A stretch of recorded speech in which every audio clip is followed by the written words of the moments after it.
여러분 안녕하십니까? 뉴스가 있는 저녁 변상욱입니다. 안녕하십니까? 이세나입니다. 누구와 함께 했던 때를 기억하며 그리워할 때 뭐라고 부르죠? 그럴 땐 보통 추억이라는 단어를 쓰죠. 네, 추억. 어느 나라에서는 추억의 뜻이 이렇다고 합니다. 가슴을 적시며 스쳐 지나가다. 가슴을 적시며 스쳐 지나가다. 왜 그런 말씀 하시는지 알겠네요. 예. 바로 노월의 노무현 전 대통령이 바로 그런 추억이죠. 그렇습니다. 네. 안타까움과 슬픔도 우리에게 남아있지만 지금으로서는 사람이 사람답게 사는 더 나은 세상을 향해 달려가던 노무현 전 대통령의 뜨거움을 기억하고 되살려내야 할 그런 때라고 생각을 해봅니다. 네, 오늘 유이조에서도요 노무현 대통령의 친필 메모를 소개하는 순서가 준비되어 있습니다. 이 메모를 입수해서 정리한 뉴스타파 최윤원 기자가 직접 설명해드립니다. 네, 뉴스가 있는 저녁은 FM 94.5 YTN 라디오와 유튜브, 팟빵으로 동시에 방송됩니다. 여러분의 의견도 실시간으로 받고 있습니다. 네, 샵 0945번의 유료 문자, 또 유튜브 팟빵 댓글로 많은 의견 보내주시기 바랍니다. 첫 소식입니다. 먼저 강릉 과학단지 사고로 가봐야겠습니다. 오늘 오후 강릉 과학단지 수소탱크 폭발에서 2명이 숨지고 중상이 4명이라고 합니다. 네. 송세혁 기자를 연결해서 자세한 상황 알아보겠습니다. 송 기자. 네, 강릉 수소가스 폭발 사고 현장에 나와 있습니다. 예, 지금 상황은 어떻습니까? 네, 제 뒤쪽을 보시면은 창문이 깨지고 부서진 건물이 보이실 텐데요. 현장 공장 건물은 폭격을 맞은 듯 일부가 무너져 아수라장으로 변했습니다. 보시는 것처럼 태양광 패널 지붕도 상당수가 뒤틀렸습니다. 조금 전까지만 해도 수소가스 냄새인 듯 가스 냄새도 많이 났습니다. 폭발 사고가 난 시각은 오늘 오후 6시 20분쯤인데요. 강릉시 대전동 강릉과학산업단지 내 연료전기 세라믹 부품 공장에서 수소탱크 3기가 실험 중 폭발했습니다. 현재까지 파악된 바로는 이 사고로 2명이 숨지고 4명이 크게 다쳤습니다. 또 무너진 건물 잔해에 매몰된 사람이 있는지 수색 작업이 이루어지고 있습니다. 추가 붕괴 위험 때문에 일반인의 접근이 차단되고 있습니다. 과학산업단지 내 주변 건물도 유리창이 깨지는 등 폭발 여파로 피해가 났습니다. 이번 폭발은 수킬로미터 떨어진 곳에서도 폭발음을 들었을 정도로 컸습니다. 추가 내용은 파악되는 대로 다시 알려드리겠습니다. 지금까지 강릉 수소가스 폭발 현장에서 YTN 송세혁입니다.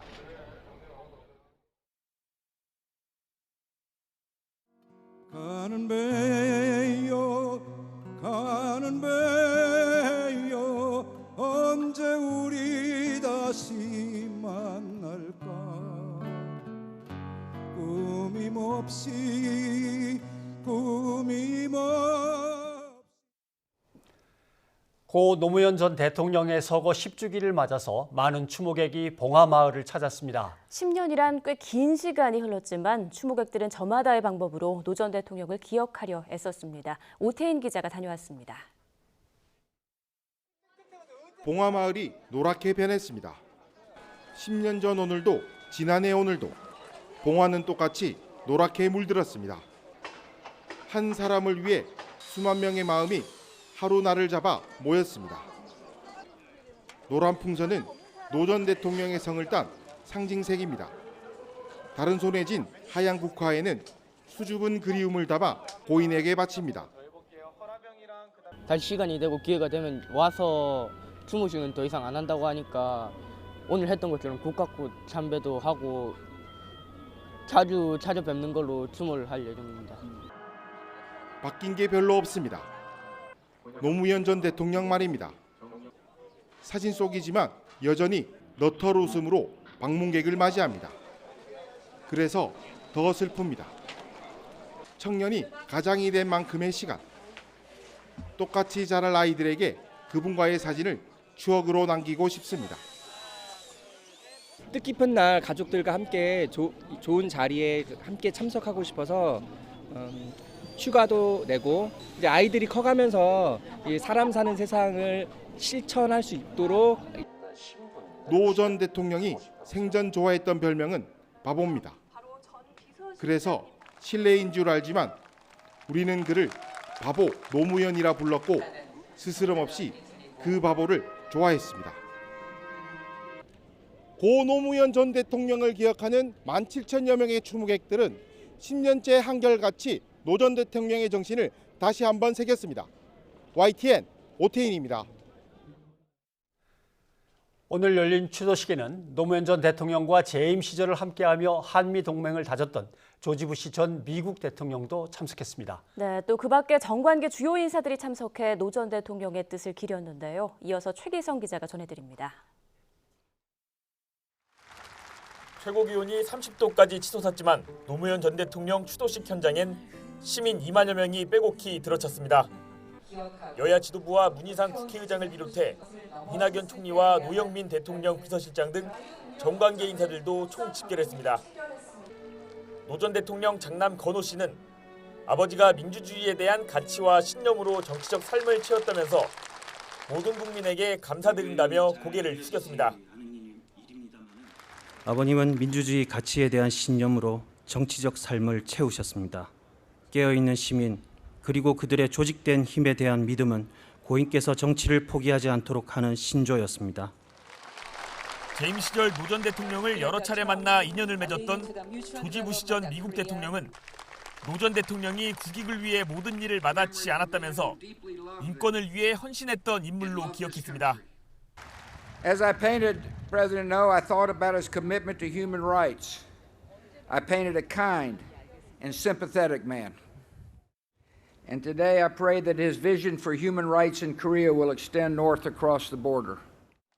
노 전 대통령 대선 후보와 당선인 시절 대변인을 지냈던 이낙연 국무총리는 노 전 대통령이 남긴 각성이 촛불혁명의 동력이 됐다고 평가했고 첫 비서실장이었던 문희상 국회의장은 못 이룬 노무현의 꿈을 향해 다시 전진하겠다고 다짐했습니다.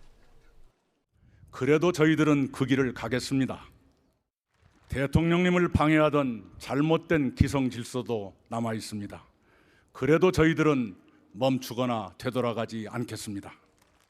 당신을 영원히 기억하기 위해 이제 우리는 새로운 노무현을 찾으려 합니다. 한 사람 한 사람이 사람 사는 세상을 향해 포기하지 않는 강물처럼 가려고 합니다. 이번 추도식에는 문재인 대통령 대신 김정숙 여사가 참석했습니다. 자유한국당은 민생투쟁 대장정 일정으로 부참한 황교안 대표 대신 조경태 최고위원을 단장으로 하는 대표단이 자리를 함께했습니다. YTN 최기성입니다. I painted a man who respected the fundamental rights of all citizens. I painted a strong leader who was not afraid to speak his mind, even to the President of the United States.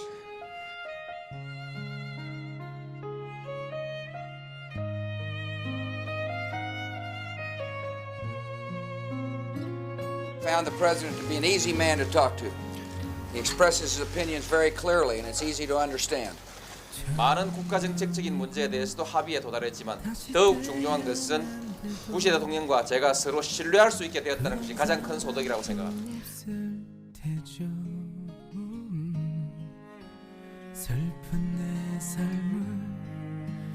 As with any strong leader, President No stood for what he believed was best for his country. That may we had some differences, but no disagreement ever outweighed our shared belief in the importance of U.S.-South Korean relationship, and we worked hard to cement that alliance. When President No left this earth, he wrote that we should leave only a small tombstone to remember him. I am very pleased that you've come together to honor him with much more.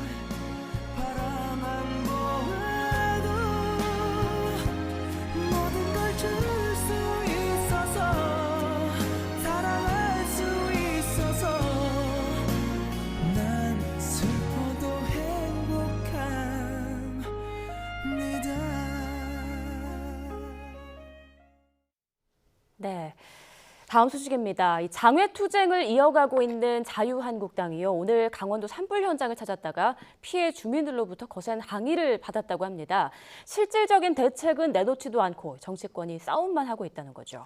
네, 다가온 듯했던 국회 정상화가 여야의 입장 차이로 다시 멀어지면서 산불 피해 지원 등을 담은 추경안 처리가 아득해지고 있습니다. 우철희 기자입니다. 민생투쟁 대장정의 일정으로 강원도를 찾은 자유한국당 황교안 대표. 산불 피해 주민을 위로하고 대책을 논의하기 위해 고성에서 현장 최고위원회의를 열었습니다. 하지만 황교안 대표의 입에서 정치 현안과 관련한 발언이 나오자 일부 주민들은 대책은 없이 홍보하러 왔느냐며 울분을 토해냈습니다.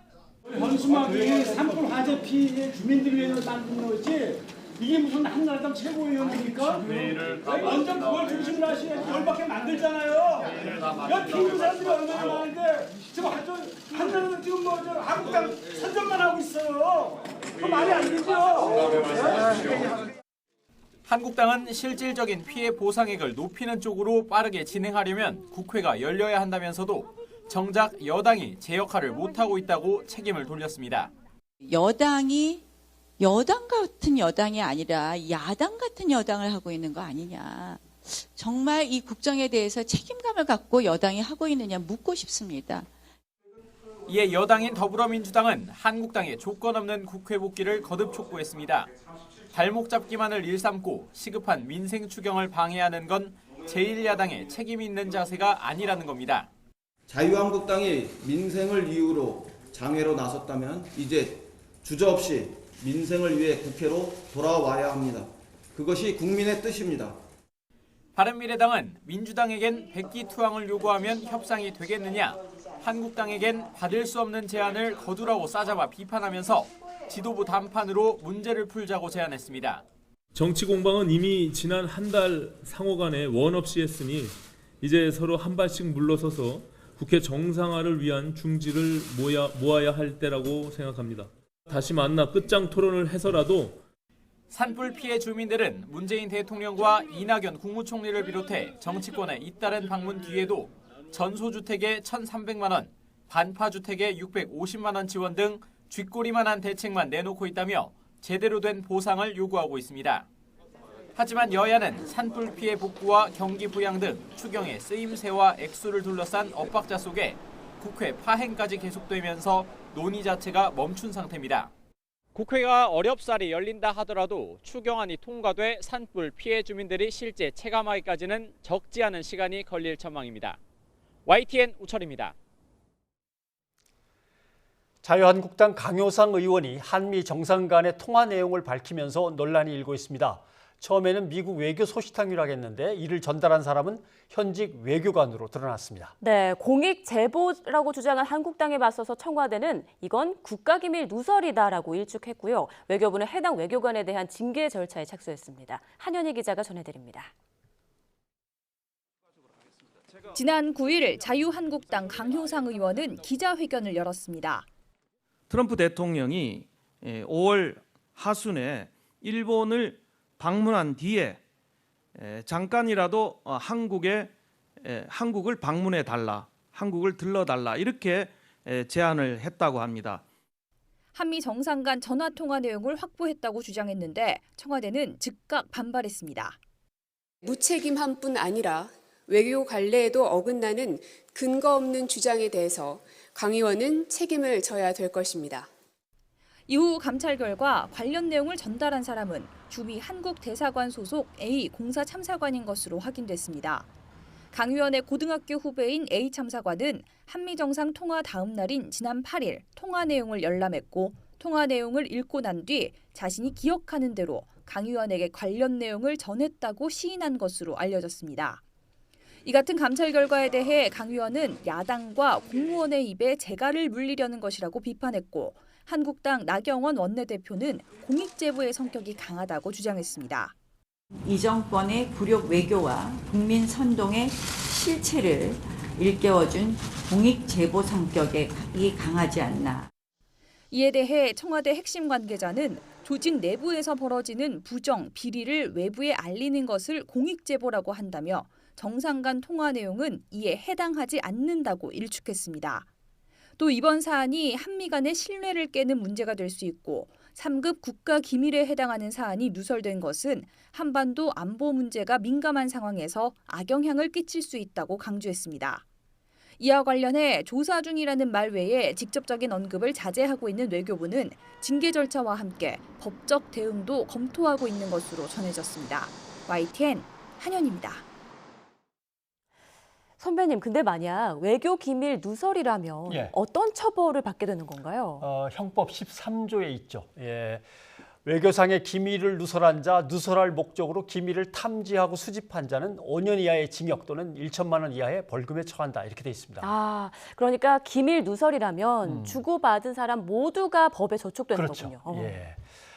법적인 판단은 일단 미뤄두더라도 두 나라 정상 간의 외교 현안 논의는 외교 관계뿐만 아니라 국가 안전 보장에도 영향을 미칠 수가 있어서 상당히 신중할 내용입니다. 네. 더구나 두 나라 정상 간의 신뢰는 한미 동맹 유지하고도 관련이 깊습니다. 그래서 훼손될 가능성이 있다면 그런 일은 피해야 되는 거죠. 그런데 한미 동맹을 가장 중요시하는 자유한국당이 이런 일을 벌여서 좀 뜨악합니다.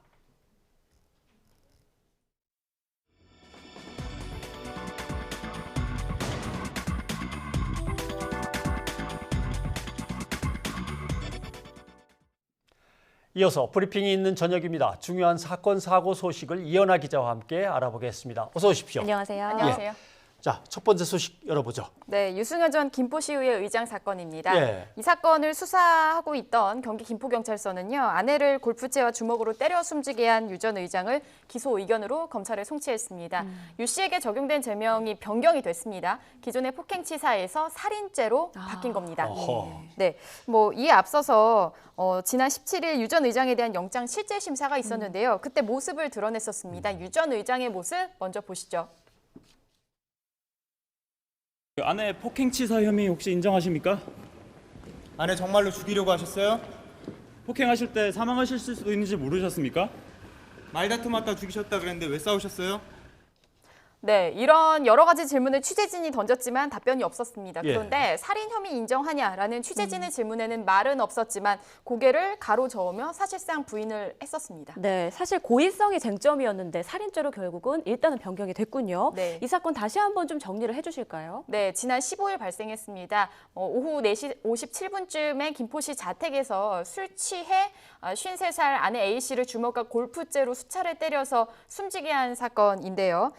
범행 뒤에 119 구조대에 전화를 해서 아내가 숨을 쉬지 않는다. 이런 내용으로 신고를 했고 이후 경찰에 자수를 했습니다. 그런데 경찰 출동했을 때 사건 현장에서는요. 피 묻은 골프채 그리고 빈 소주병, 깨진 소주병 여러 개가 발견이 됐었고 그리고 유 씨는 경찰 조사에서 아내와 성격 차이뿐만 아니라 평소 감정이 많이 쌓여 있었다. 그리고 또 우발적 범행이다라는 입장을 계속해서 고수를 했었습니다. 근데 유 씨 부인이 사실 과거부터 이 남편의 정치 활동을 떡볶이 장사까지 하면서 뒷바라지했다라는 이야기까지 이제 추가로 알려지면서 이 사건에 대해서 안타까움과 분노가 더 커지고 있습니다. 네. 지금 폭행치사에서 살인으로 바뀌려면 적어도 때리다 보니 그렇게 됐다가 아니라 때리다 죽으면 죽는 거지 정도의 의사는 확인을 했었어야 되는데 경찰이 그렇게 수사를 하고 있는 모양이군요. 네, 일단 경찰이 죄명을 바꾼 데는 결정적인 여러 가지 정황상의 단서를 잡았기 때문인데요. 예. 일단 경찰이 지난 22일에 유 전 의장을 상해치사 혐의로 구속을 하고 수사를 쭉 벌여왔습니다. 네, 수사 과정에서 이제 우발적 살인이 아니다라는 증거물을 하나하나씩 찾은 셈인데요. 좀 보면은 유 전 의장의 휴대전화 디지털 포렌식을 분석을 했는데 살인을 계획한 것으로 이제 추정이 되는 다수의 단어가 인터넷으로 검색된 정황을 포착을 했습니다. 그리고 경찰은 또 유 전 의장이 이 아내 A 씨가 숨질 것을 알고 있었다. 이렇게 판단을 하기도 했는데요. 유 전 의장이 아내 A 씨를 그 골프채 2개가 부러지도록 때린 점. 네. 그리고 또 국가수 부검 결과 보면 아내의 몸에서 폭행에 따른 심장 파열, 그리고 다수 갈비뼈 골절 등이 확인된 점 등이 이미 알고 있었다라고 판단을 한 것 같습니다. 네. 그렇게 뒷바라지를 열심히 했는데 끝이 이렇다 보니 정말 많이 안타깝습니다. 네. 네. 다음 사건은 어떤 건가요? 네, 오늘 오전부터 꾸준히 인터넷에서 상위권 검색어를 차지했던 50대 부동산 업자의 시신 발견 사건입니다. 네. 사건은요, 지난 21일 밤 10시 30분 경기도 양주시청 부근 한 주차장에 주차된 승용차 뒷좌석에서 56살 부동산 업자 박모 씨가 숨진 채 발견이 되면서 벌어졌습니다. 이 발견 당시에 박 씨의 얼굴 등 온몸이요 멍자국이 있었고 예. 다리도 골절이 됐었고 피부 일부가 또 떨어져 나간 상황이라서 폭행 후 사망을 추정할 수 있는 상태였습니다. 네. 그러면 일단 박 씨의 행적부터 시작해서 사건의 네. 한번 경위를 좀 알아보죠. 네, 이 박 씨는 부동산 업자가 직업인데요. 지난 19일 폭력 조직인 국제 PJ파라는 그 부두목 조 씨를 만난다며 이제 전주 자택을 나갔다가 연락이 두절이 됩니다. 네. 그래서 박 씨가 같은 날 19일 오후 2시 40분쯤 가족과의 통화를 끝으로 연락이 두절이 됐고 다음 날인 20일 오전 7시 40분쯤에 서울 성수대교에서 액정이 깨진 휴대전화가 발견이 되면서 이 가족들이 실종 신고를 한 상태였습니다. 사건 다시 좀 돌아가 보면요. 이미 숨진 박 씨와 그리고 아까 조폭의 그 부두목이라고 말씀드린 조 씨, 이 두 사람은 19일 광주 한 일식집에서 이제 술을 마시고 예, 그리고 노래방으로 이동을 했는데 이후에 이 조 씨와 또 다른 공범 2명이 이미 숨진 이 박 씨를 납치를 해서 폭행하고 숨지게 한 것으로 경찰은 추정을 하고 있습니다. 네. 자, 그렇다면 왜 이런 범행을 저질렀나? 현재까지 경찰은요 수사를 하고 있는데 내용상 봤을 때는 이제 두 사람 사이에 거액의 투자가 있었고 근데 손실이 있었다. 그래서 이 투자 손실이 범행 동기가 아니었냐라는 쪽에 무게가 실리고 있습니다. 네, 일단은 뭐 경찰의 추정이 지금 계속되고 있기 때문에 어떤 네. 증거들을 확보해야 할 텐데요. 앞으로는 어떻게 수사가 진행이 될까요? 일단 경찰은 이 주범인 조 씨를 출국 금지 조치하고 행방을 쫓고 있습니다. 그리고 또 박 씨 시신을 부검해 사인을 확인할 예정인데요. 공범 2명에 대한 수사는 이제 정확한 범행 동기를 밝히는 데 주력을 하고 있습니다. 공범 2명은 이미 경찰에 잡혀서 수사를 받고 있는데 네. 이들이 발견된 장소를 좀 살펴보면 시신 발견 장소에서 멀지 않은 모텔이었습니다. 네. 이 모텔에서 의식을 잃은 채 발견이 됐었는데 수면 유도제를 복용한 상태였고요. 그리고 방에는 유서가 또 있었습니다. 예. 유서 내용은 박 씨와 어울리다가 기분이 상해서 우발적으로 폭행했다, 미안하다 등의 내용이 있었는데 사실 이 유서 관련해서도 조 씨가 이 공범 2명에게 혐의를 뒤집어 씌우기 위해서 자살로 꾸몄을 가능성까지 좀 제기가 되고 있는 상황입니다. 부두목 조 씨가요? 네, 네. 그렇습니다. 그래서 일단 이 공범이 현재 병원에서 일부 좀 치료를 받고 있는 상황이거든요. 그래서 상황이 좀 괜찮아지면 이후에 수사를 다시 이어갈 예정이고요. 여기에 또 다른 공범이 또 있습니다. 예. 바로 부두목 조 씨 친동생. 인 58살 조모 씨인데요. 이 조모 씨도 감금 혐의로 경찰이 구속영장을 신청을 했습니다.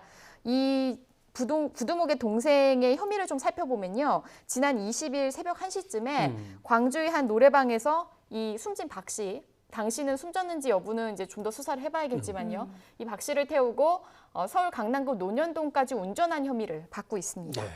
자연스럽게 불러내서 술 마시고 노래방 가고 또 부하들에게 뭔가를 갖다 이제 덮어 씌우려는 듯한 이제 정황까지 보면 이 사람은 예전에도 이런 범죄가 있었나요? 네, 있었습니다. 사실 이 사건이 좀 많은 관심을 받는 것 중 하나는 국제 PJ파라는 폭력 조직 때문이겠는데요. 이게 이제 광주 지역에서 최대 규모의 폭력 조직입니다. 이 건이 아마 얽혀 있어서 더 좀 주목을 받는 것이겠죠. 조 씨가 소속된 곳은 이제 말씀드린 그 국제 PJ파인데 일단은 굉장히 오래된 조직입니다. 92년에요.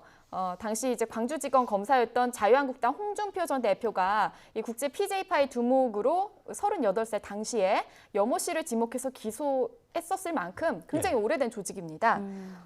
그런데 이 조 씨 과거에도 수차례 좀 재력과 납치 사건을 일으켰던 전력이 있었고요.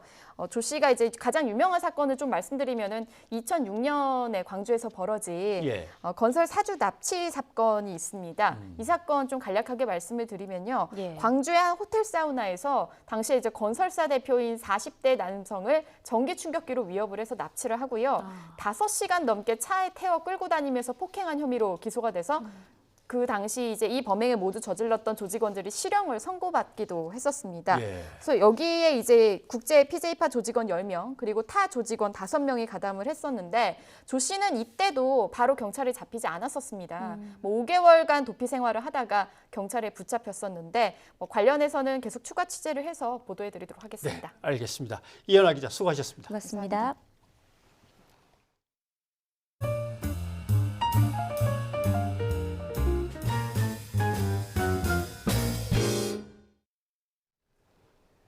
이번엔 YTN에서 단독으로 취재한 내용 전해드립니다. 박근혜 정부 당시 정보경찰을 동원해 광범위한 언론 사찰에 나섰던 사실이 처음으로 확인되었습니다. 네, 특히 YTN에 대해서는요. 좌편향 방송으로 낙인을 찍어 보도를 검열한 것으로 드러났고요. 또 그를 제압하기 위한 방안으로 민영화 계획까지 만들어서 청와대에 보고했다고 합니다. 전준영 기자가 보도합니다. 두 후보 간 경합을 보일 것으로 나타났습니다. 박근혜 후보 41.6에서 49.9, 그리고 문재인 후보 49.7에서 53.5%입니다. 지난 2012년 18대 대통령 선거 개표 방송. YTN은 유권자 사전조사 결과를 토대로 당선자 예측 방송을 내보냈습니다. 공인된 여론조사 결과를 반영한 일반적인 개표 보도였지만 당시 경찰은 야권 후보 당선을 예측했다는 이유 하나로 YTN을 좌편향 방송이라고 낙인 찍었습니다. 이후 박근혜 정부 정보경찰은 YTN의 좌편향이 심각하다며 근본적 대책이 필요하다는 문건을 작성했습니다. 시기는 2014년 9월 무렵입니다. YTN이 단독 보도한 국정원의 댓글 조작이나 세월호 참사 당시 해경의 최초 교신 내용 은폐 의혹 등 비판 보도를 좌편향 근거로 들었습니다.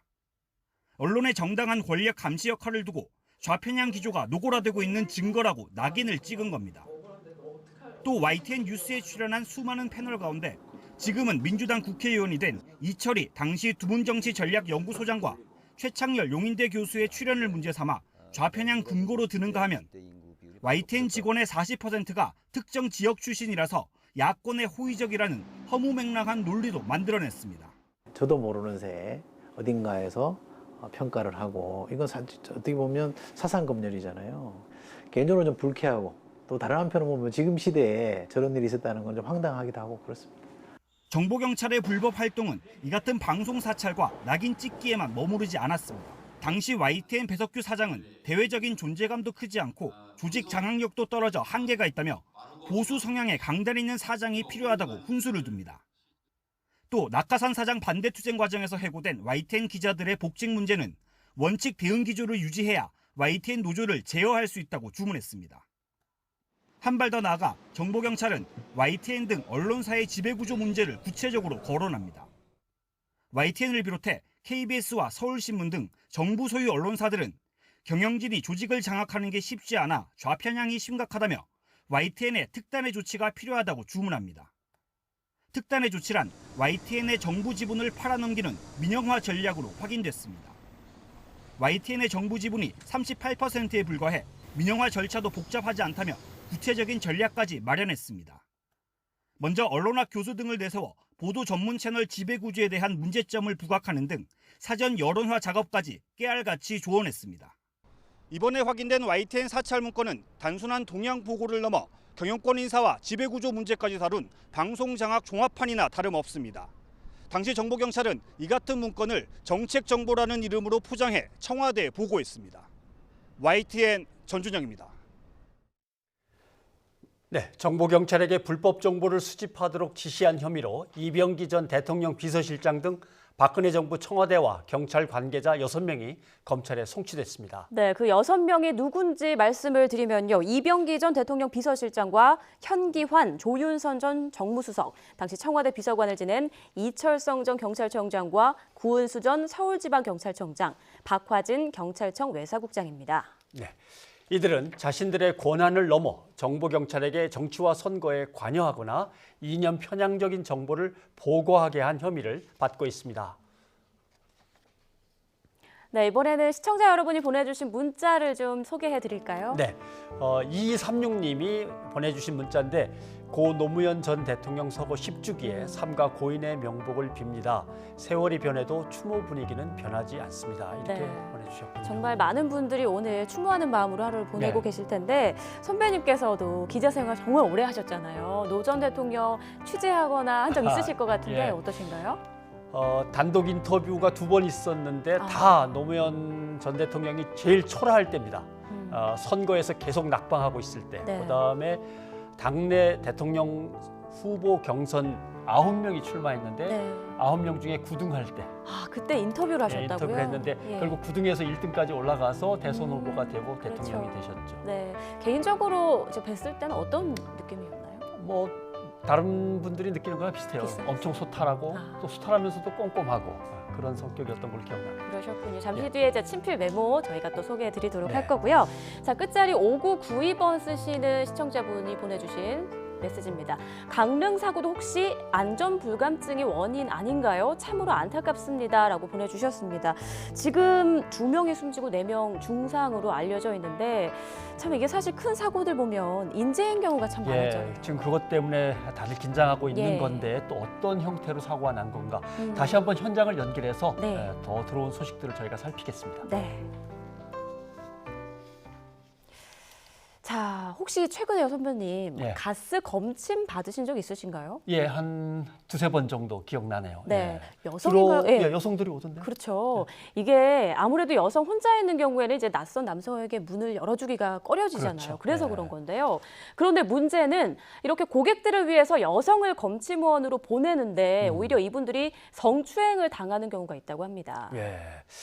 저도 그래서 여성 가스 점검원들이라고 하죠. 검침원들이 기자회견 연것을 봤습니다. 네. 근데 오죽했으면 저렇게 기자회견까지 열었겠나 그런 생각이 들더라고요. 네. 예. 그 내용을 좀 보면 뭐 안전점검을 나갔다가 남성에게 감금 추행 위기를 겪은 여성 가스 점검원이 자살 시도까지 한 일도 있었다고 하죠. 참 안타깝습니다. 예. 점점 사태가 심각해져 가는데 지금까지 드러나지 않은 얘기들은 또 얼마나 많을까 마음이 무겁습니다. 자세한 얘기는 울산본부 경동도시가스 고객서비스센터 분회의 김정희 부장을 연결해서 내용을 좀 짚어보도록 하겠습니다. 부장님. 예, 안녕하세요. 우선 궁금한 건 극단적인 선택을 한 분도 계셨다고 하는데 그 동료분은 지금 상황이 어떻습니까? 지금은 집에서 요양 중이고요. 네. 목소리도 좀 많이 밝아지고 가끔씩 카톡도 하고 그럽니다. 네. 다행인데요. 정말 다시는 일어나서는 안 될 일이지만 이런 문제가 현장에서 좀 자주 일어난다고 들었습니다. 피해 사례가 얼마나 되나요? 피해 사례가 뭐 집계된 거는 아니고요. 이제 예. 저희들이 한 달에 한 번씩 점검원들끼리 모여서 식사도 하고 하는 자리에서 이렇게 이야기를 하면 좀 종종 있는 일이에요. 네. 이렇게 심한 경우도 있고 예. 이제 뭐 좀 덜한 경우도 있고 하는데 이제 저희들도 이제 일을 하다 보니까 그냥 조금씩 묻어지는 거죠. 없는 거는 아니고. 그러면 여성 점검원이나 검침원이 가면은 기다렸다는 듯이 희롱을 하거나 또는 심지어는 추행도 하는 경우가 있단 말이죠. 기다렸다는 뜻이는 아니고요. 예. 저희들이 이제 점검하는 분이 울산에만 한 70여 명 정도 되거든요. 네. 그렇게 전부 다 여자분이니까 가스 점검 왔다 이러면 다 여자라는 걸 아니까 예. 특히 이게 울산 동구 쪽에는 조선소가 있기 때문에 그 숙소로 쓰는 남자들 숙소로 쓰는 데가 많아요. 원룸 예. 같은데 예. 이런데 점검하러 들어가 보면 이제 남자들이 많이 있고 뭐 술판이 벌어지거나 이러면 들어가서 보면은 이제 좀 그런 말을 하기도 하고 또 남자분들 혼자서 팬티 바람으로 문 열어주는 경우 그거는 다 반사고요. 예, 다반사고 그런 건. 예, 팬티 입고 문 열어주는 경우는 다 반사예요. 특히 더운데 여름이거나 이러면 자기 집이니까 편하게 있다가 네. 그래도 가스 점검 왔습니다 이러면은 그래도 대부분 사람들은 옷을 갖추고 문을 열어주는 경우가 많은데 보면 종종 팬티만 입고 문 열어주는 경우가 많아요. 되게 이제 2인 1조로 업무를 수행하도록 업무 매뉴얼이 돼 있다고 알고 있는데 2인 1조로 가면 그래도 좀 나을 것 같긴 한데 이게 잘 안 지켜집니까? 아무래도 그렇죠. 2인 1조가 되려면 인원수가 곱하기 2가 돼야 되는데 그러면 예산이 더 많이 들어가죠. 지금도 저희들이 점검 건수가 한 달에 1,200건을 할당 받아가지고 일을 하는데 그거보다 더 많을 때도 있고 조금 적을 때도 있거든요. 예. 그러면은 좀 이게 세대수가 이제 신축 건물이 들어서거나 이러면 또 늘어나잖아요. 그러면은 한 사람을 신규 채용을 해서 좀 일을 줄여줘야 되는데 알바를 써요. 정식 직원을 뽑는 게 아니고 알바를 써서 이렇게 얼마 던져주고 건당 얼마 이렇게 채용을 하거든요. 일을 시키거든요.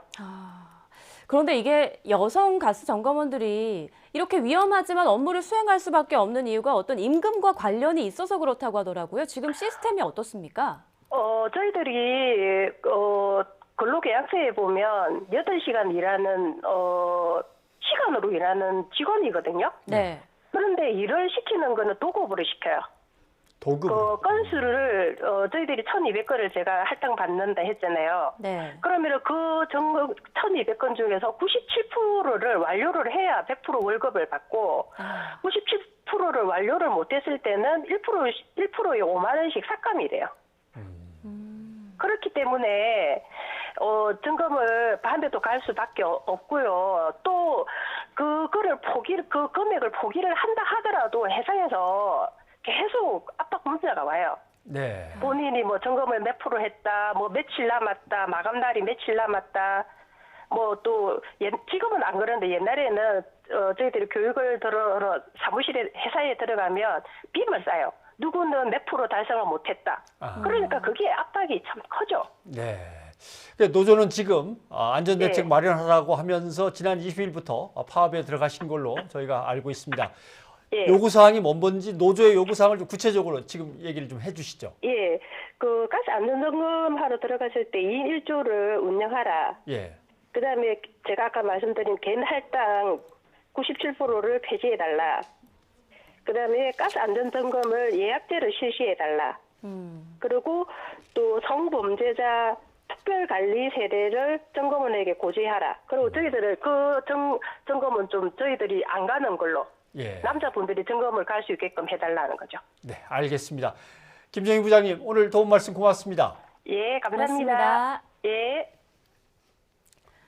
네, 아마 많은 분들이 기억하실 겁니다. 숙명여고정 교무부장이 쌍둥이 땅들에게 학교 시험 문제와 정답을 유출했다는 뉴스.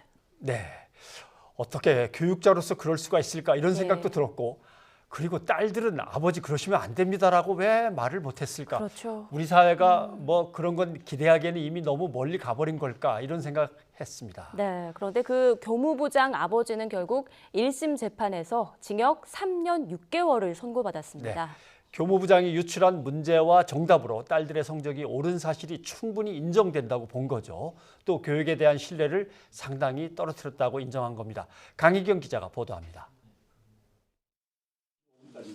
숙명여고에 다니던 쌍둥이 학생이 만든 암기장입니다.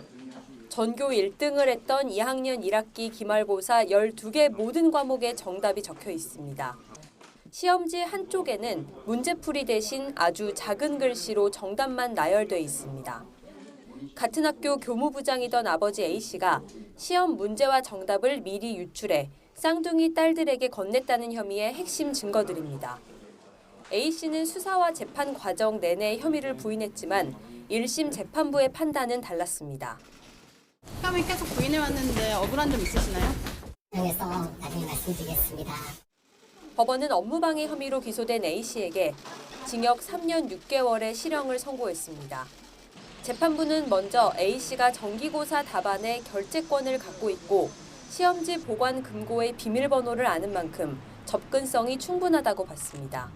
또 정기고사 시작 직전 A씨가 혼자 출근하거나 두 딸이 정정되기 전에 오답을 똑같이 기재한 점 등 의심스러운 행적이 많다고 지적했습니다. 이런 점을 볼 때 A씨가 사전에 문제와 정답을 유출하고 딸들이 이 정답을 활용해 실제 성적이 향상된 사실이 넉넉히 인정된다고 판단했습니다. 또 이런 범행으로 숙명여고가 받은 업무방해가 이루 말할 수 없이 크고 다른 학교까지도 의심의 눈길을 받게 돼 교육에 대한 국민 신뢰가 저하됐다고 지적했습니다. 앞서 A씨는 쌍둥이 딸들에게 5차례에 걸쳐 교내 정기고사 문제와 답안을 알려줘 학교의 성적평가 업무를 방해한 혐의로 구속 기소됐습니다. A씨 측 변호인은 여전히 무죄를 주장하는 입장이라며 항소하겠다는 뜻을 밝혔습니다.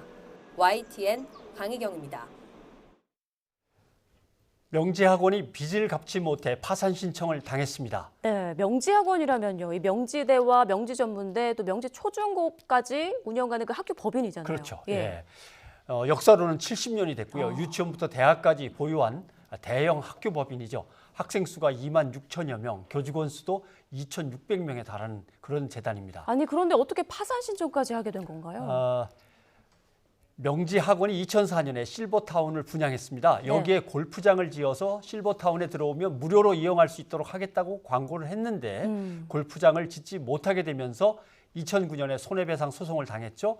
그런데 192억 배상 판결을 받았는데 명지학원 측에서 일부 배상을 자꾸 미루다 보니까 4억 3천만 원을 10년째 받지 못하고 있는 채권자가 지난해 12월에 법원에 파산 신청서를 제출했던 겁니다. 근데 무엇보다 걱정은요. 학교 법인이 이렇게 폐쇄되면 학생들에게 피해가 가진 않을까 하는 점인데요. 네, 학교 법인이 파산하게 되면 각 학교도 폐교될 수는 있는데 그래서 학생 피해가 우려되니까 교육부는 지난 3월에 법원에 공익을 고려해서 좀 신중히 판단해달라는 의견서를 보냈고요. 학교 측 입장은 어떻습니까? 학교 측 입장은 명지학원 법인의 문제지 학교들의 문제는 운영에는 문제가 없는 거다. 폐교나 교직원의 실직 같은 것은 없을 것이다라고 입장을 밝혔습니다. 글쎄요, 좀 두고 봐야겠지만 지금으로서는 선의의 교육재단이나 기업이 인수를 하는 게 최선이 아닌가 이런 얘기들이 나오고 있는 거죠.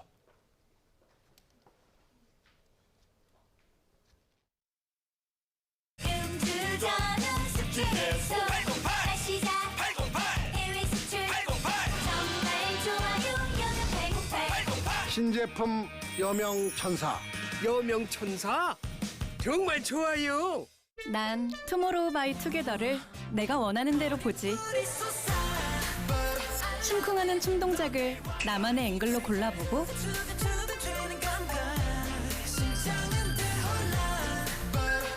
최애 멤버의 멋진 미소까지 놓치지 않는 이런 능력, 한마디로 초능력.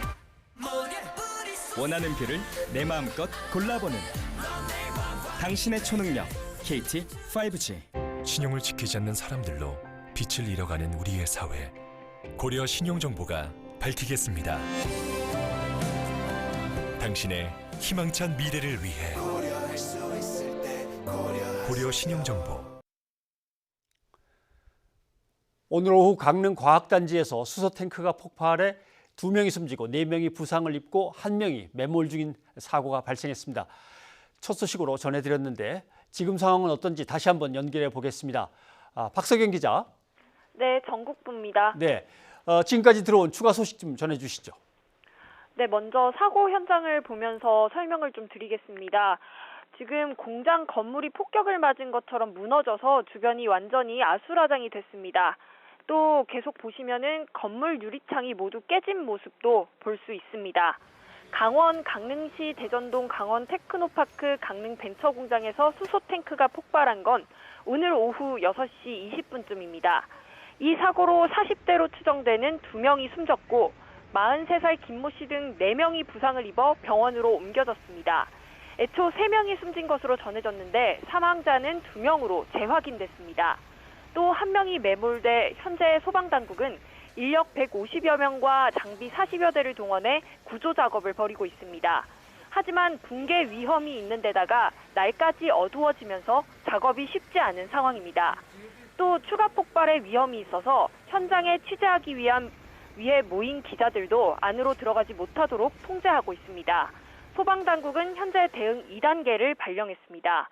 폭발이 일어난 곳은 디스플레이 공정 장비용 세라믹 부품을 생산하는 업체의 공장입니다. 수소탱크 시험 도중 폭발 사고가 일어난 것으로 확인됐습니다. 다시 한번 전해드리겠습니다. 강원 강릉시 대전동 강원 테크노파크 강릉 벤처공장에서 수소탱크가 폭발한 건 오늘 오후 6시 20분쯤입니다. 이 사고로 40대로 추정되는 2명이 숨졌고 43살 김모 씨 등 4명이 부상을 입어 병원으로 옮겨졌습니다. 애초 3명이 숨진 것으로 전해졌는데 사망자는 2명으로 재확인됐습니다. 또 1명이 매몰돼 현재 소방당국은 인력 150여 명과 장비 40여 대를 동원해 구조 작업을 벌이고 있습니다. 하지만 붕괴 위험이 있는 데다가 날까지 어두워져 작업이 쉽지 않은 상황입니다. 또 추가 폭발의 위험이 있어서 현장에 취재하기 위해 모인 기자들도 안으로 들어가지 못하고 있는 상황입니다. 소방당국은 현재 대응 2단계를 발령했습니다. 폭발이 일어난 곳은 디스플레이 공정 장비용 세라믹 부품을 생산하는 업체의 공장입니다. 수소탱크 시험 도중 폭발 사고가 일어난 것으로 확인됐습니다. 지금까지 전국부에서 전해드렸습니다.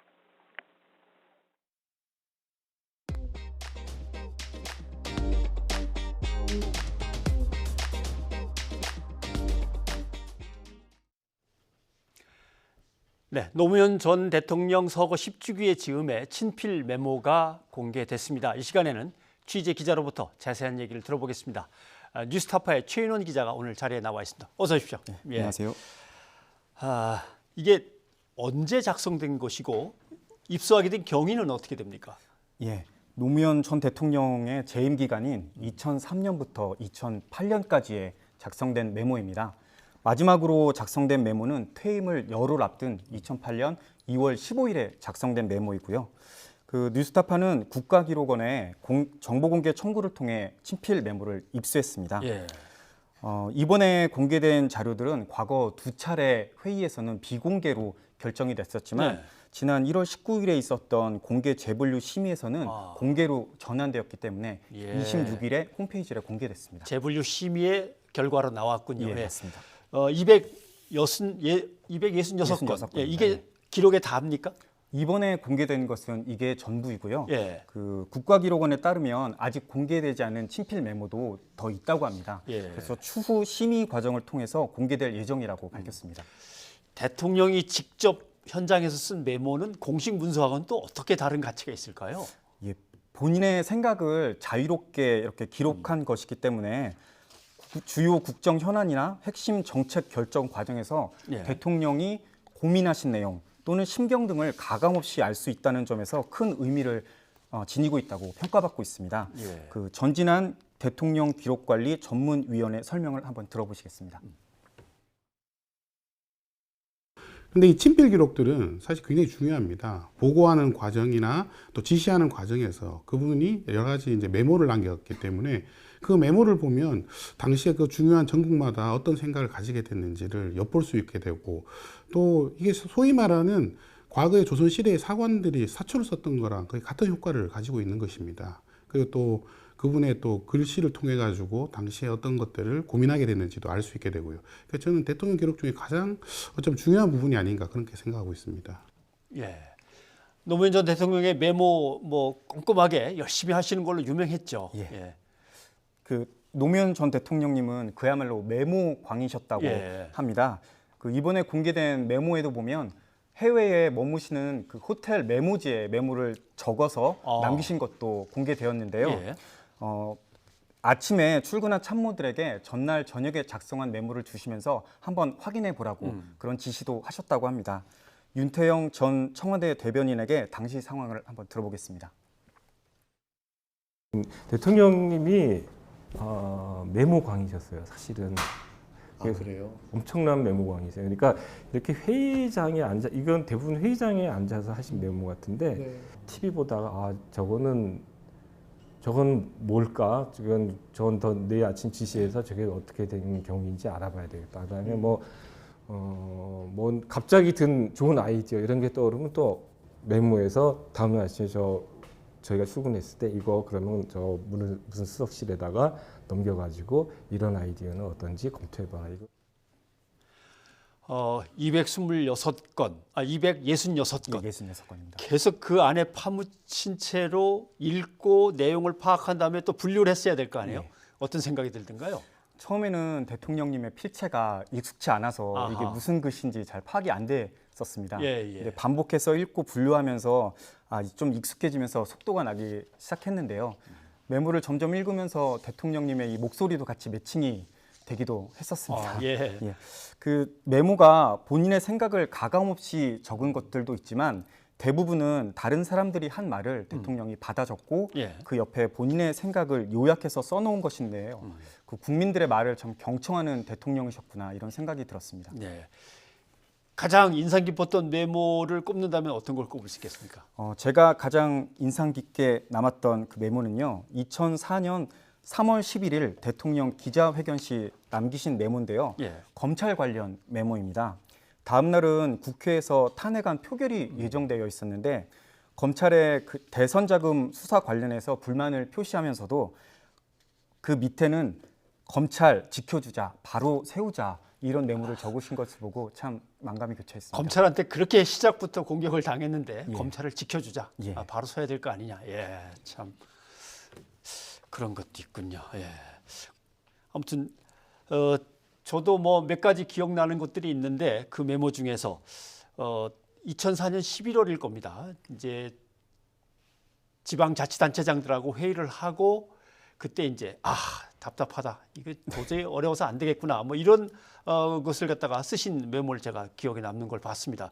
그때 제가 신문 기사를 하나 찾았어요. 네. 그때 보니까 뭐라고 돼 있냐면 2004년 11월 28일 기사군요. 전국 16개 시도지사가 청와대에 모여서 대통령과 간담회를 가졌다.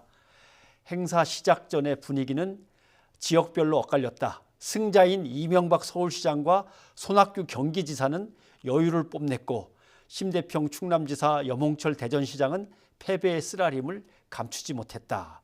노무현 대통령은 신행정 수도는 좁고 균형 발전과 지방 분권만을 어떻게 밀고 갈 수 있겠나. 참 답답하다. 이렇게 이제 기사에도 돼 있습니다. 그게 이제 메모에 답답하다. 잘 안 되겠구나. 이렇게 쓰셨더라고요. 참. 어떻습니까? 이제 당신께서 쓰신 속마음들이 다 지금 기자에 의해서 공개가 된 셈인데 만약에 노무현 대통령께서 지금 살아 계셔서 자기의 친필 메모들이 사람들이 다 읽고 있는 걸 본다면 뭐라고 하실 것 같아요? 이번에 공개된 친필 메모에도 확인할 수 있지만 노무현 대통령님은 본인이 하신 말씀이나 또는 참여정부가 하는 일이 국민에게 제대로 전달되기를 굉장히 바라셨습니다. 언론과의 관계 때문이기도 한데요. 이 본인의 생각이 국민들에게 가감없이 전달하게 된 계기가 됐으니까 오히려 좀 기뻐하시지 않을까 생각합니다. 노무현 전 대통령님이 기록관에 대해서 임상경 전 청와대 기록관리 비서관에게 해준 말씀이 있다고 하는데요. 한번 들어보겠습니다. 성공한 정책 기록만 남겨서는 안 된다. 모든 기록은 남겨야 된다. 그리고 모든 기록에 대해서 판단은 우리가 하는 것이 아니다. 우리가 해서 선별적으로 이관하고 기록을 보존하는 것이 아니라 말 그대로 모든 것을 공적인 기록을 넘기고 보존하게끔 하는 것이 그 참여정부의 몫이고 그 기록을 통해서 정책을 평가하거나 참여정부를 평가하는 것은 후대의 몫이다. 이렇게 말씀을 여러 차례 하셨죠. 자, 266건 방대하기 때문에 지금이라도 자세히 좀 보고 싶은 분들은 뉴스타파로 들어가면 됩니까? 뉴스타파가 프로그램을 만들면서 시민들의 알 권리를 위해서 홈페이지에다 모두 공개해놨습니다. 관심이 있으신 분은 뉴스타파 홈페이지에서 확인하시면 됩니다. 들어가면 대통령의 친필이라고 하는 그 칸이 이제 마련돼 있고 그 배너를 누르면 더 많은 내용 보게 하는 것이 분야별로 이제 돼 있는 거죠. 알겠습니다. 최인영 기자 오늘 수고하셨습니다. 고맙습니다. 감사합니다.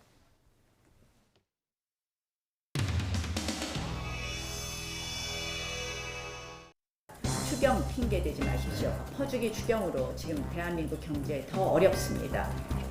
국회가 빨리 정상화돼서 추경 예산이 통과되고 집행될 수 있도록 원내대표단에서도 적극적인 노력을 해주시기를. OECD가 작년 말에 2.8%로 내다봤던 올해 경제 성장률을 2.6%로 내린 데 이어서 또다시 0.2%를 낮췄습니다. 결국 OECD는 29%에 달하는 최저임금 인상이 가져온 일자리 감소와 고용 위기를 그 원인으로 짚었습니다. 한마디로 소득주도 성장의 실패를 그 원인으로 짚은 것입니다. 이제 소득주도 성장에서 시장주도 성장으로 성장 담론을 완전히 바꿔야 합니다. 이 상태에서 국회를 연다 한들 어떠한 진전도 기대하기 어렵습니다. 추경 핑계 대지 마십시오. 재재난 예산은 예비비 얹어 쓰면 됩니다. 퍼주기 추경으로 지금 대한민국 경제 더 어렵습니다. 그래서 한국에 대해서는 재정정책을 확정적으로 운영하도록 권고를 하고 있습니다.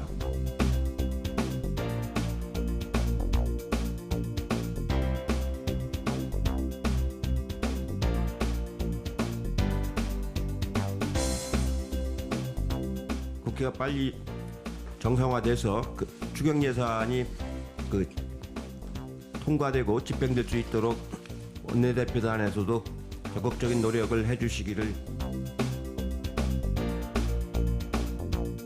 발언 중에 OECD 경제 성장률을 낮춘 것을 말씀하셨는데 그 보고서에 노동 생산성을 향상시킨 것과 함께 재정 확대, 그러니까 추가 경정 예산을 통과한 게 경제 활력에 도움된다 이렇게 써 있었는데 어떻게 보시나요?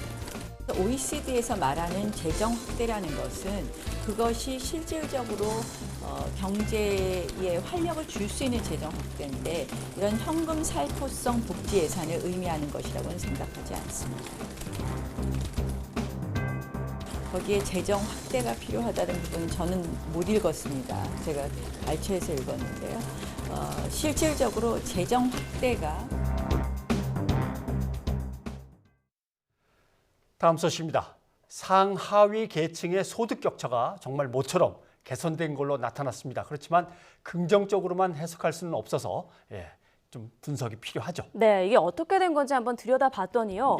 저소득층의 소득이 5분기째 줄어드는 와중에 고소득층의 소득이 함께 감소해서 나타난 결과라고 합니다. 그러니까 사실상 나아진 게 없다는 거죠. 김평정 기자의 리포트 함께 보시죠. 보통 월급 형태로 받는 근로소득은 가구가 버는 돈의 평균 60%가 넘는 주된 수입원입니다. 올해 1분기 소득 하위 20% 가구의 근로소득은 40만 4천 원으로 1년 전보다 14.5% 줄었습니다. 5분기 연속 감소세로 다른 계층은 오히려 늘거나 조금씩 줄어드는 데 비하면 감소폭이 두드러집니다. 최하위 계층이 주로 취업하는 임시 일용직의 고용 감소가 주된 영향으로 보이는데 자영업자의 부진도 여전했습니다. 자영업으로 버는 돈을 알 수 있는 사업소득의 감소세가 전체 평균으로나 계층별로 뚜렷했습니다. 최하위 20%인 1분위의 사업소득은 이례적으로 증가했지만 소득이 줄어든 영세 자영업자가 대거 1분위로 추락한 영향이 크다는 분석입니다. 자영업을 하시는데 2분위, 3분위에 계시던 자영업 가구께서 사정이 너무 악화가 돼서 1분위 가구로 떨어지는 경우가 지금 발견이 되고 있고요. 다만 상위 20%의 소득도 함께 줄어 상하위 20% 사이의 소득 격차는 5.8배로 1년 전보다는 다소 개선됐습니다. 하지만 대기업 상여금의 지급 시기가 조정된 영향이 크기 때문에 고소득층의 수입 감소는 일시적 현상일 가능성이 큽니다. 정부 역시 하위 계층의 소득 감소를 엄중하게 인식하고 일자리 창출로 가계 소득을 늘리는 데 총력 대응하겠다고 강조했습니다. YTN 김평정입니다.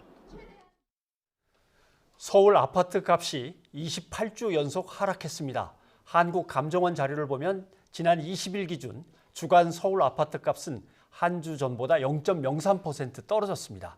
11월 둘째 주 이후에 28주 연속 하락세를 이어갔지만 0.04% 떨어진 지난주보다는 낙폭이 조금 줄었습니다. 네, 구체적으로 좀 보면 성동구는 투자 수요가 많았던 행당동 등 대단지 급매물이 누적되면서 0.12% 하락하며 가장 큰 낙폭을 기록했습니다. 또 강남 4구의 경우는 급매물이 소진된 일부 재건축 단지는 상승했지만 신규 입주 물량 부담이 있는 곳이 약세를 지속하면서 0.04% 떨어졌습니다. 정부의 3기 신도시 발표가 마무리된 뒤에 1기, 2기 신도시 주민들이 사실상의 사망 선고가 내려졌다면서 크게 반발하고 있습니다. 네, 바로 운정과 검단, 일산 등에 사는 주민인데요. 이게 집값이 떨어지는 것도 문제지만 3기 신도시의 1, 2기 신도시 개발이 뒤로 미뤄질까 우려하고 있는 겁니다. 이하린 기자가 현장을 취재했는데요. 함께 보시죠. 견본주택과 홍보관이 늘어서 있고 곳곳에선 터파기 공사가 한창입니다. 지난 2006년 2기 신도시로 선정된 인천 검단 신도시입니다. 지난해 분양이 시작돼 오는 2022년 입주를 앞둔 상황에서 3기 신도시 조성 소식을 들은 주민들은 망연자실입니다. 7만 4천 세대 정도를 공급할 예정인데 아직 초기 지금 분양이 막 시작하고 있는 시기에 바로 인근에 3기 신도시를 발표를 하고 그럼으로써 여기에는 이 주민들이 지금 패닉 상태라고 해요. 21만 명이 살고 있는 운정 신도시는 아침마다 출근 전쟁입니다. 서울로 나가는 대중교통은 광역버스가 유일한데 자리가 없어 몇 대씩 그냥 보내는 경우가 허다합니다. 서울에 학교 다니는데 만차가 돼서 차를 몇 대 보내는 그 점이 제일 불편합니다. 신도시 발표 당시 지하철 3호선을 연장하고 GTX를 개통하겠다는 게 정부의 청사진이었지만 우여곡절 끝에 지난해 말 GTX A 노선 착공식을 했을 뿐입니다. 원래는 이제 서울에서 출퇴근을 하다가 이쪽에서 하루에 4시간, 5시간 출퇴근에 소요되니까 출근을 포기하고 직장을 일산으로 옮긴 상황입니다. 1기 신도시인 일산은 부동산 시장이 더욱 얼어붙었습니다. 계획 발표 이후로 주민들이 많이 불안해서 문의 전화가 계속 많이 오고 있고 실제로 거래는 잘 이루어지지 않고 있습니다. 박탈감을 느낀 1, 2기 신도시 주민들은 청와대 국민청원은 물론 인터넷 카페 등을 통해 불만을 토로하고 있고 매주 연합 집회까지 열며 3기 신도시 반대를 외치고 있습니다. 주민들이 걱정하는 건 단순한 집값 하락이 아닙니다. 교통인프라 등 정부가 약속했던 수많은 대책들이 가시화되기도 전에 정책의 우선순위가 바뀔지 모른다는 불안감이 더 큰 겁니다.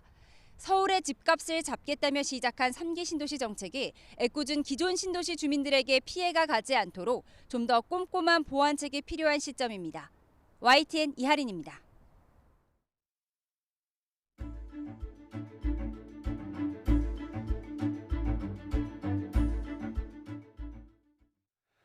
국경 없는 저녁입니다. 인도네시아로 가보겠습니다. 대선 결과에 불복하는 시위가 계속해서 벌어지고 있습니다. 임상훈 소장이 나와 계십니다. 어서 오십시오. 네, 안녕하십니까. 예. 6명 숨지고 200명이 다쳤다. 시위가 지금 상당히 격했던 모양입니다. 예, 특히 이틀간 굉장히 격했다가 이제는 조금 잦아드는 모양인데 뭐 아직은 뭐 속단하기는 이르고요. 좀 지켜봐야 될 것 같습니다. 예. 인도네시아의 이제 정치 상황이 어떻게 되는지 좀 설명을 해주셔야 될 것 같습니다. 예, 그 인도네시아가 이번에 이제 지난달 17일에 선거가 있었는데, 이제 지금 현 대통령이 조코위 대통령이 아니겠습니까? 조코 위도도인데 이제 흔히 조코위라고 부르시죠.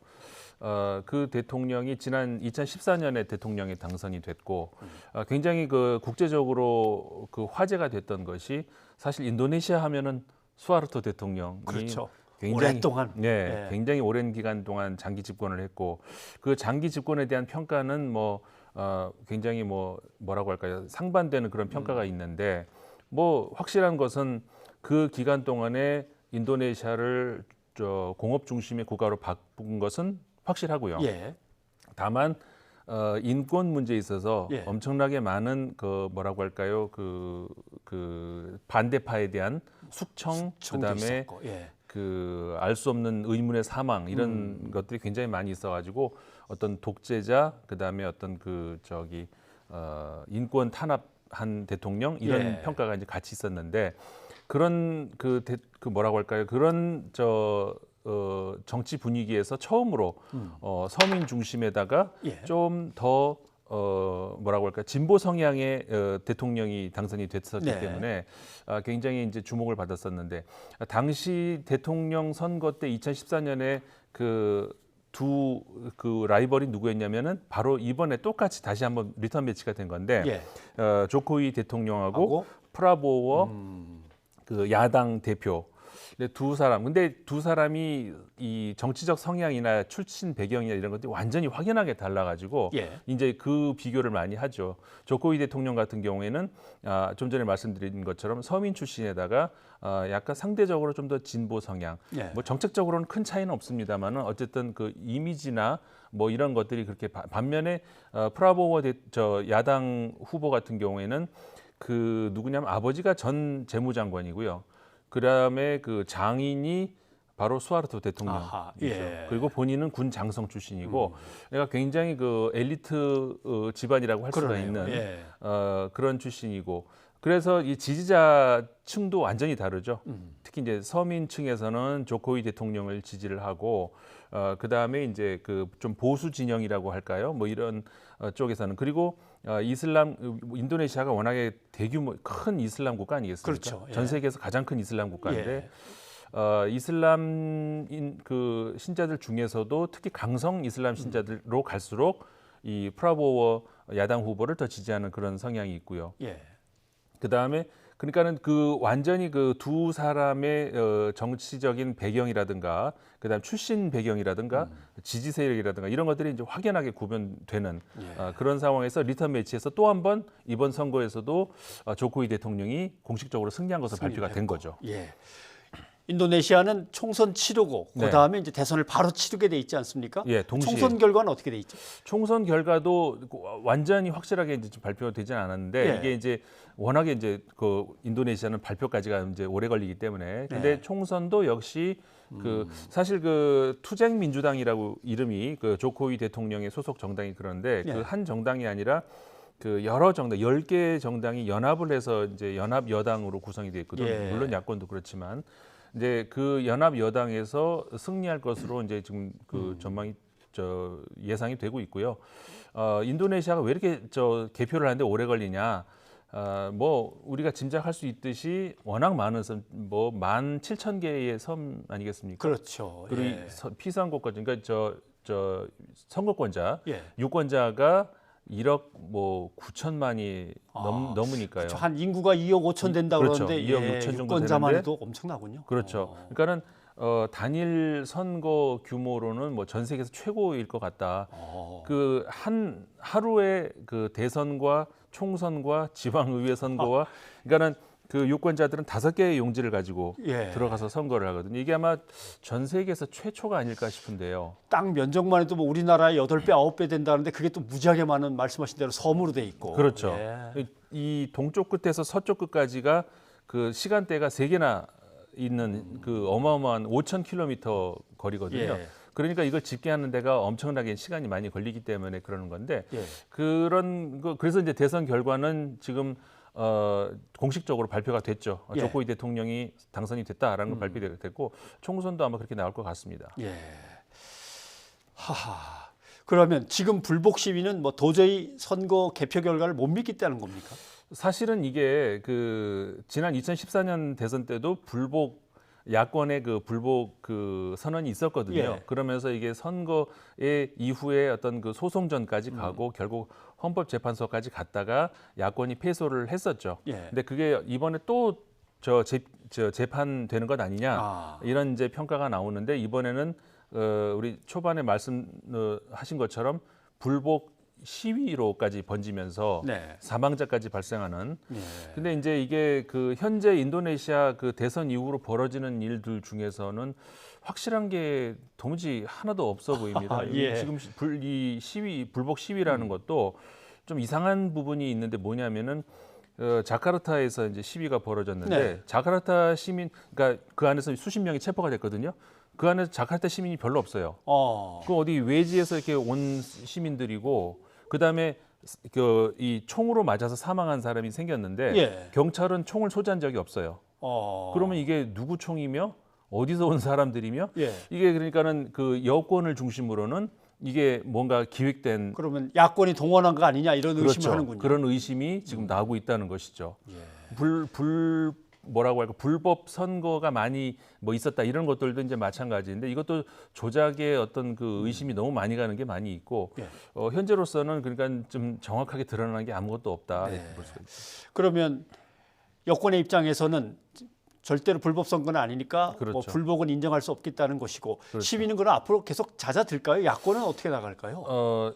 일단은 제가 아까 말씀드린 것처럼 한 이틀간 굉장히 심하게 벌어졌다가 예. 지금 살짝 좀 잦아드는 분위기로 아주 최근에 바뀌고 있거든요. 이제 이 분위기가 계속 이어진다면은 사실상 이게 설득력이 좀 글쎄 뭐 개인적인 판단인지 모르겠습니다만 예. 좀 약해 보이기 때문에 야권 입장에서 이게 계속 밀고 나가기가 좀 어려운 그런 측면이 있거든요. 네. 이제 그래서 아마도 조심스럽게 예측을 한다면은 아마 잦아들지 않을까 예. 이런 쪽으로 예상을 하겠습니다. 총선에서도 어차피 진 거고 네. 야권으로서는 이제 대선을 뒤집어 엎으려고 하지만 명확하진 않군요. 네. 알겠습니다. 임상수 선생님 오늘 고맙습니다. 네, 고맙습니다.